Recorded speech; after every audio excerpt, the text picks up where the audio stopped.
हमारा चिंतन गीता अध्याय 9 श्लोक 28 पे हो रहा है।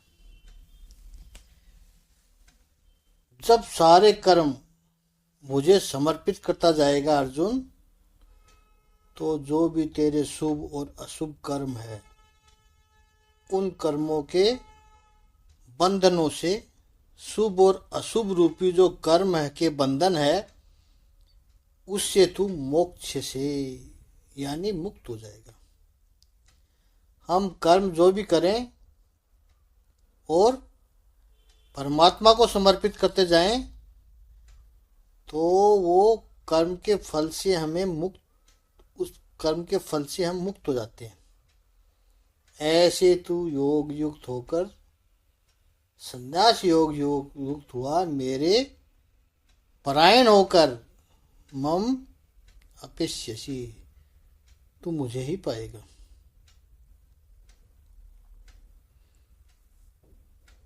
अहम सर्वभूतेषु। अब अगले श्लोक में प्रभु कह रहे हैं कि अहम सर्वभूतेषु समय। भगवान श्री कृष्ण कहते हैं कि मैं तो सभी प्राणी मात्र को, जीव मात्र के प्रति मैं सम हूँ, समान हूँ, मैं समभाव में रहा हूँ।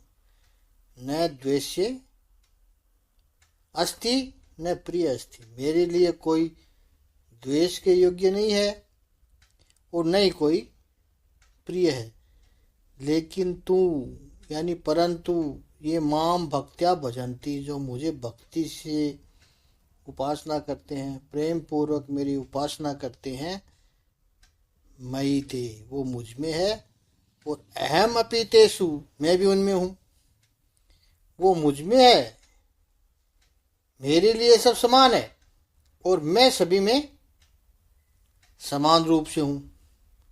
कोई मेरा द्वेष्य नहीं है, कोई मेरा प्रिय नहीं, कोई मेरा मित्र नहीं, कोई मेरा शत्रु नहीं है।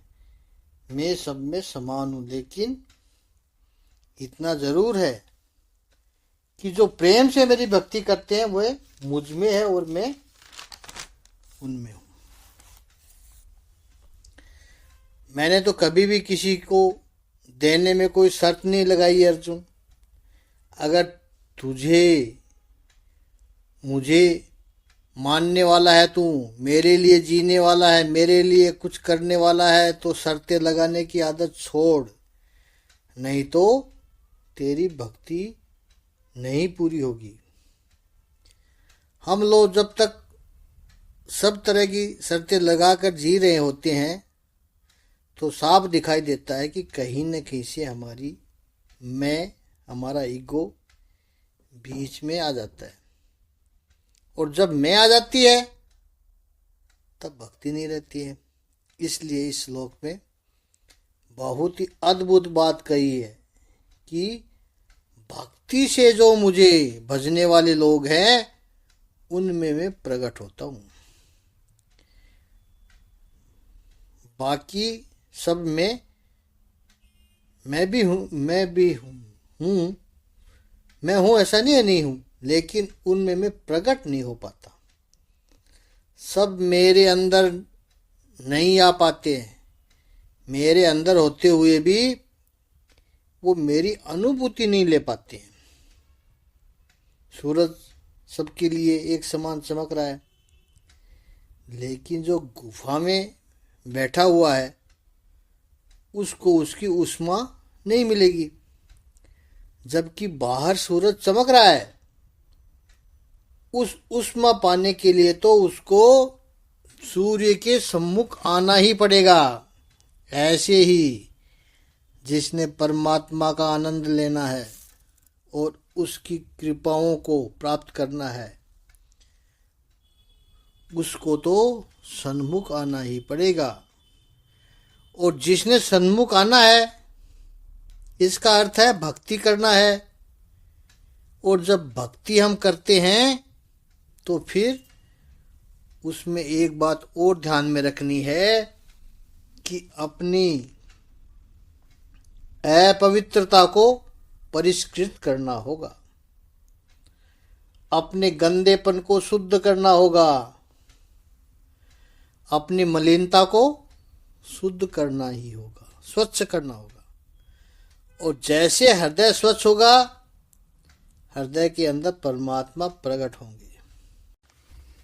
कल्प वृक्ष की समीपता चाहिए व्यक्ति को, उससे कुछ प्राप्त करने के लिए दूर से बात नहीं बनेगी। और साथ में हमें यह भी श्रद्धा होनी चाहिए कि यह कल्प वृक्ष है, ऐसी भावना बनेगी तब कल्प वृक्ष हमें लाभ देगा। भगवान सामने है, लेकिन कैसे हैं?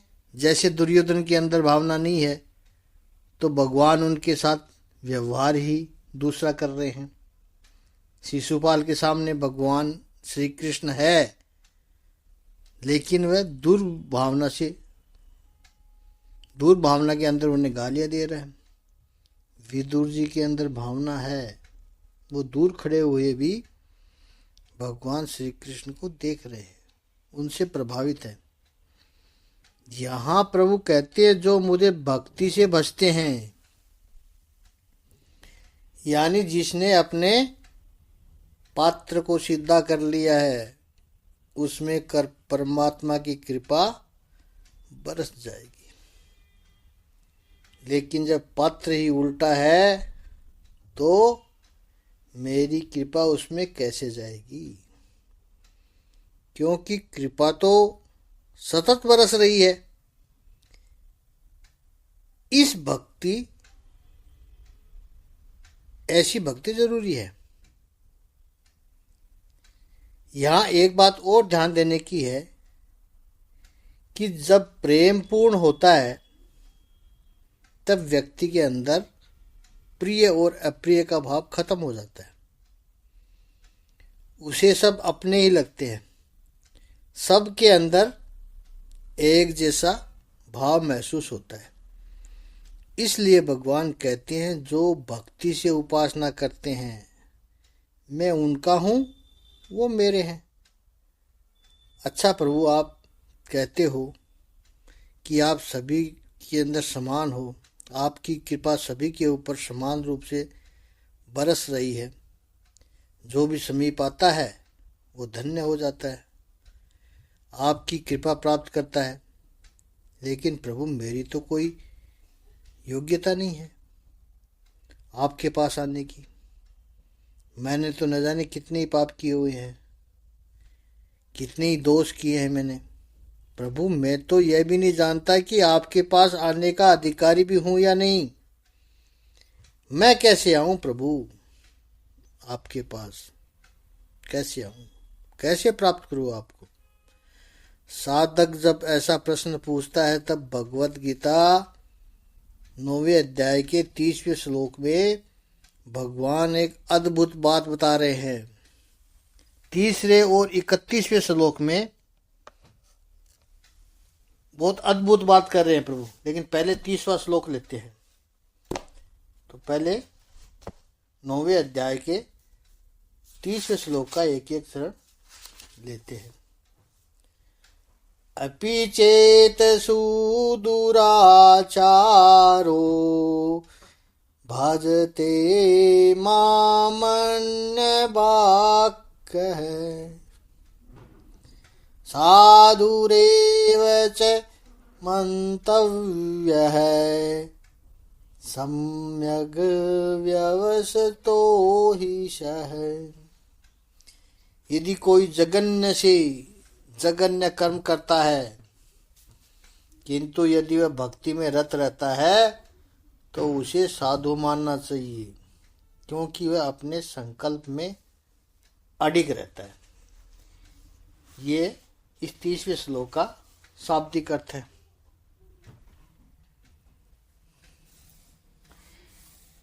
नौवें अध्याय का 30वां और 31वां श्लोक में परमात्मा बहुत बड़ा आश्वासन देते हैं।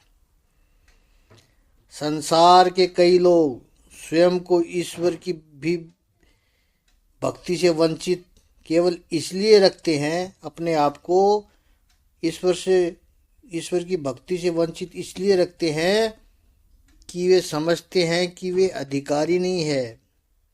कोई न कोई भूल हुई हो, कोई न कोई दोष हुआ हो, और उस दोष का उनके मस्तिष्क पर गिल्ट कॉम्प्लेक्स होता है। उनके अंतःकरण पर इतना हावी हो जाता है कि वो समझते हैं कि हम प्रभु के पास कैसे जा सकते हैं, मैं भक्ति कैसे करूं, और यदि भक्ति की भी फिर भी मेरे पाप इतने अधिक है कि उस भक्ति से क्या फर्क पड़ेगा, मुझे नहीं मिलेंगे परमात्मा, मैं प्रभु की कृपा के योग्य नहीं हूं, ऐसा मनुष्य को लगता है। यही उसकी भूल है। भगवत गीता के 9वें अध्याय के 30वें श्लोक में भगवान ने अधिकतर लोगों की भूल को दूर करने का प्रयास करते हैं। अपि चेतसु दुराचार भजते माम अनन्य भाग है। अपि चेत है, इवन इफ, भले ही, सुदुराचार है, केवल दुराचारी नहीं कहा, प्रभु ने सुदुराचारी कहा है। दुराचारियों में भी दुराचारी ऐसा व्यक्ति भजते माम अनन्य भाग है। अनन्य भाव से यदि वो मेरी भक्ति करता है, दुनिया उसको स्वीकार करे न करे, दुनिया उसके ऊपर भले ही कोई लेबल लगा दे, ठप्पा लगा दे कि ये आदमी ऐसा है, ये औरत ऐसी है, भगवान कहते हैं मैं कभी भी किसी को ऐसे कैटेगराइज नहीं करता। मैं कभी भी किसी के ऊपर कोई ठप्पा, कोई लेबल नहीं लगाता हूँ। दुराचारों से दुराचारी व्यक्ति भी यदि अनन्य भाव से मेरी उपासना करता है तो साधुरेव से मंतव्य, उसे साधु ही समझो। साधु शब्द का अर्थ है सरल। साधु का शब्द का अर्थ है स्ट्रेट फॉरवर्ड। साधु का अर्थ केवल गैरवे कपड़े पहनने का नहीं है। साधु का अर्थ दाढ़ी जटा मूछें बढ़ा लेना नहीं है। साधु का अर्थ है सरल। उसको सरल व्यक्ति ही समझो। क्यों? वो कल्याणकारी हो गया है। अभी तक उसने जीवन में भूल कर दी, चलो वो हो गई, लेकिन अब वो यदि अपने आप को क्षमा करने के लिए तैयार है तो भगवान कहता मैं उससे भी अधिक उत्साह से दोनों हाथ फैलाए उसको मेरे आलिंगन में, उसको मेरी बाहों में लेने के लिए तैयार हूं। ये है महानता। देखो भगवान श्री कृष्ण की। किसी ने एक बार गलत काम कर दिया तो दुनिया उसे भूलती नहीं है, हमेशा उसे ताने मारेगी। भगवान कहते हैं मैं किसी पर ठप्पा नहीं लगाता हूं।